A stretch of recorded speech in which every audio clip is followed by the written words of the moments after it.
ADHD, 이 진단명 참 많이 들어보셨죠? 그런데 우리는 종종 이 의학적인 라벨 뒤에 숨어 있는 한 사람의 진짜 정체성이나 개인적인 경험은 놓치곤 합니다. 그래서 오늘은 바로 그 라벨 너머의 세상을 한번 깊숙이 들여다보려고 합니다. 어떤 진단명이 딱 붙었을 때 그 차가운 용어 뒤에 가려진 한 사람의 삶, 그 경험은 과연 어떤 모습일까요? 이게 바로 오늘 우리가 함께 답을 찾아볼 핵심 질문입니다. 그렇죠. 라벨은 그저 무엇인지 알려줄 뿐이지만 진짜 이야기는 그 사람이 누구이고 왜 그런 삶을 살게 됐는지를 알려주거든요. 진단은 그 사람의 아주 작은 일부일 뿐이라는 거죠. 자, 그럼 이제 본격적으로 라벨 너머의 세계로 들어가 볼까요? 아주 흥미로운 연구가 하나 있는데요. 바로 청소년들의 목소리에 직접 귀를 기울였다고 해요. 그걸 통해서 한번 시작해 보겠습니다. 네, 저희가 오늘 살펴볼 자료는 니콜라 에드워즈의 연구입니다.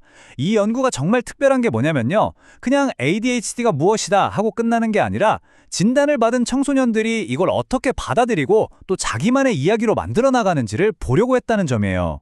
근데 어떻게 하면 이런 깊은 속마음을 끌어낼 수 있을까요? 쉽지 않잖아요. 연구진이 정말 독특하고 창의적인 방법을 썼더라고요. 이름하여 인생의 자전거입니다. 인생의 자전거라? 이게 뭐냐면요. 말 그대로 자전거의 여러 부품들을 이용해서 자기 삶을 이야기하게 만드는 거예요. 일종의 은유적인 도구인 셈이죠. 이걸 통해 청소년들이 훨씬 쉽게 자기 삶이나 강점, 또 앞으로의 여정에 대해 이야기할 수 있게 도운 겁니다. 방법은 생각보다 간단해요. 한번 상상해 보세요. 자전거 뒷바퀴는 내가 걸어온 길, 즉 과거를 상징하고요. 자전거의 중심을 잡아주는 튼튼한 프레임은 바로 나의 강점이 되는 거죠. 그리고 앞으로 나아갈 앞바퀴는 미래의 희망과 꿈, 마지막으로 바구니에는 앞으로 나아갈 때 필요한 자원들을 담는 거예요. 어때요? 정말 창의적이지 않나요? 덕분에 연구진은 정말 깊고 풍부한 이야기들을 들을 수 있었다고 합니다. 자, 그럼 이제 이 분석의 진짜 핵심으로 들어가 보겠습니다. 연구 결과를 정말 잘 보여주는 두 친구가 있어요. 알렉스와 칼. 이 둘의 이야기가 정말 대조적이거든요. 여기에 한번 집중해 볼게요. 바로 알렉스와 칼입니다. 이 두 친구는 똑같이 ADHD 진단을 받았는데 세상을 살아가는 방식은 완전히 정말 정반대였어요. 알렉스는 자기 감정을 속으로 사귀면서 스스로를 지키는 법을 터득한 친구고요. 반면에 칼은 자신을 거부한 세상에 대해서 엄청난 분노를 표출하는 친구였죠. 바로 이 극명한 차이가 오늘 이야기의 핵심입니다. 먼저 알렉스의 이야기부터 들어볼까요? 알렉스는 이렇게 말했어요. 저는 혼자 있는 게 꽤 좋아요. 이 한마디에 정말 많은 게 담겨 있죠. 감정을 잘 드러내지 않고 혼자서 해결하려는 그런 성향이 딱 보이는 말이에요. 알렉스는 어떤 사람이냐면요. 활동적인 스포츠를 하면서 에너지를 얻고 또 공정함이나 정의 같은 걸 굉장히 중요하게 생각해요. 근데 중요한 건 이런 성격이 그냥 만들어진 게 아니라는 거죠. 여러 경험을 통해서 내 자신은 내가 지켜야 하는구나 하고 스스로 단단해지는 법을 터득한 거예요. 특히 약속을 지키지 않는 어른들을 보면서 실망하고 그게 오히려 알렉스를 더 자립적인 사람으로 만든 셈이죠. 자, 이번엔 칼의 이야기로 넘어가 보죠. 칼은 학교 시스템에 대해 이렇게 말합니다. 그 사람들은 너무 많은 권력을 가졌고 그걸 남용하고 있어요. 와, 정말 강력하고 분노에 찬 말이죠. 여기서 칼이 느끼는 불공평함과 무력감이 그대로 드러납니다. 칼의 정체성을 들여다보면 대부분 학교에서의 안 좋은 경험들로 가득 차 있어요. 어른들, 특히 권위를 가진 사람들에게 거부당하고 오해받는다고 느끼는 거죠. 그래서 그 엄청난 분노를 오토바이를 조립하는 것처럼 자기만의 세계에서 힘과 자율성을 찾는 방식으로 푸는 거예요.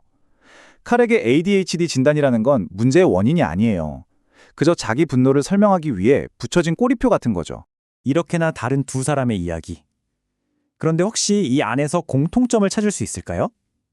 자, 이제 시야를 좀 더 넓혀서 연구에 참여한 모든 친구들에게서 나타나는 공통적인 패턴이 뭔지 한번 살펴보겠습니다.